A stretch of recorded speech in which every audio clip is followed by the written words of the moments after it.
So this week, aside from all the horrible stuff happening with Donald Trump and the horrible stuff happening with Ron DeSantis' campaign, and of course the record heat waves, the boiling seas down in South Florida, we got a lot going on in the country. But Republicans in Congress don't want you to think about any of that. You know, they tried to distract you this week with, hey, aliens are real, according to this one dude, but he's got no evidence to back it up. But mostly, they've been talking about impeachment.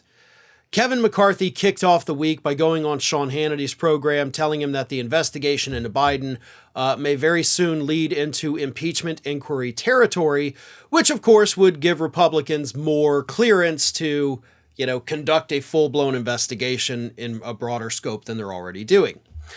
Here's the problem with impeachment. Even as Kevin McCarthy starts to come around and think, you know what, we could do this, and you got plenty of other Republicans pushing it in the House of Representatives.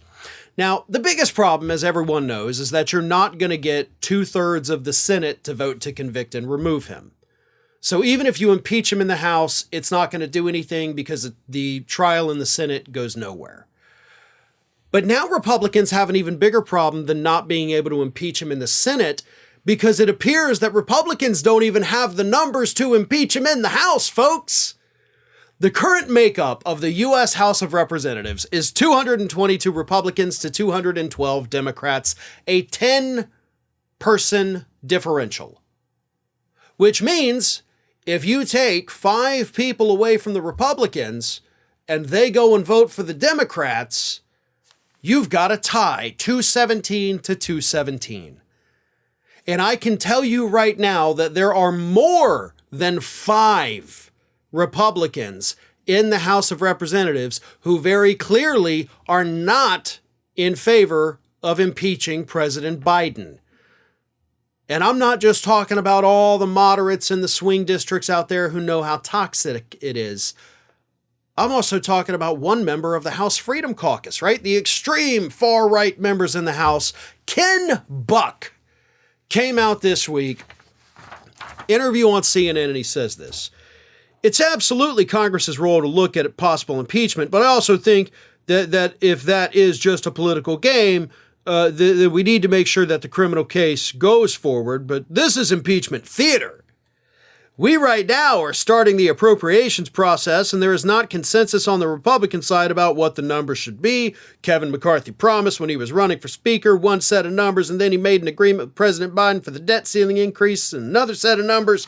So he immediately is like, yeah, this is all theater. If we had a case, we'd bring a case. But this is theater. We need to be talking about this budget thing. Have you seen oh, God, what a crazy budget. Can we please not talk about impeaching Biden? They don't have the numbers. They don't have the numbers. You've got House of Representatives members screaming at the top of their lungs, including people like George Santos, saying, impeach Biden now. And they haven't even done a wellness check on their own party to see if they have the numbers. They haven't had meetings about it to be like, hey, do we even have the 218 to pass this? No, you don't. Can you imagine what would happen to the Republican Party? Let's say they do the inquiry and they bring forth the articles of impeachment.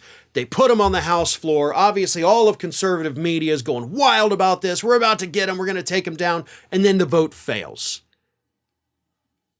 Can you imagine what that does to the Republican Party? Because that's the position they're in right now. They can't do it. They don't have the numbers. I would love to see it. Like, I am so right now in favor of them bringing articles of impeachment that I'm almost giddy with excitement over the thought of it, because they're not even going to pass it in the House. And by the way, yes, once they vote on it and it fails, it's over. That's it. It's gone. So please, Republicans, for me, bring these articles of impeachment, because this would be the funniest thing we have ever seen come out of Congress. Ring of Fire has fresh content 7 days a week, so if you want to be reminded about it, don't forget to subscribe to the channel, hit the little bell to be notified every time a new video goes up.